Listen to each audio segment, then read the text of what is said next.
La justice est gage de la protection de la société contre les abus du numérique. C'est autour de ce sous-thème que s'est tenue l'une des conférences majeures du colloque organisé la semaine dernière à l'Université de l'Assomption au Congo, UAC. Devant un auditoire composé d'étudiants et d'enseignants, Maître Oscar Olila, avocat au barreau du Nord Kivu, a expliqué les aspects juridiques liés à l'usage des technologies numériques. Selon lui, de nombreuses personnes utilisent le numérique sans connaître les limites légales. Résultat, plusieurs tombent involontairement dans des infractions.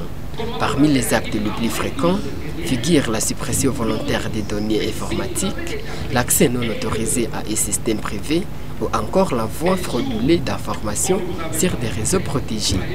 Le fait pour une personne d'accéder et de se maintenir frauduleusement et sans droit dans l'ensemble ou partie d'un système informatique avec une intention frauduleuse est puni de servitude pénale de 3 à 5 ans et d'une amende de 50 millions à 50 à 100 millions. Il y a ces 100 millions là-bas. À part ça, de même, toute personne avec intention frauduleuse ou de nuire outrepasse son pouvoir d'accès légal à un système informatique. Vous utilisez votre pouvoir, mais vous outrepassez le limite. Et la loi dit que vous êtes passible d'une peine de servitude pénale de 2 à 5 ans et de 50 millions à 100 millions de francs congolais.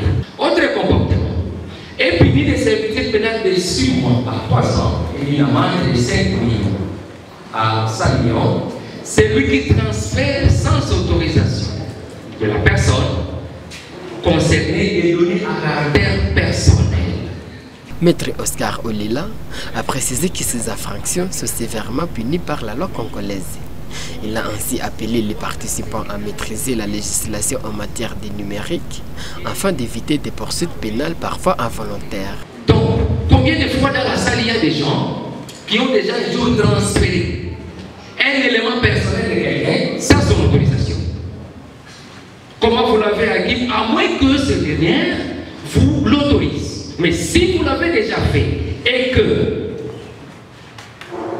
un jour on ne vous avait pas attrapé, croyez-moi que vous avez seulement ces jours-là, c'était peut-être le 35e jour, qui sait que le 40e est après-demain.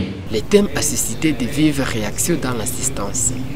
Étudiants et enseignants ont soulevé plusieurs questions sur le droit numérique. Je voulais savoir s'il y a aussi une loi appliquée à nos maisons de télécommunications par rapport à des bavures que nous subissons de leur part. Avec le numérique, personne n'est plus épargné des infractions.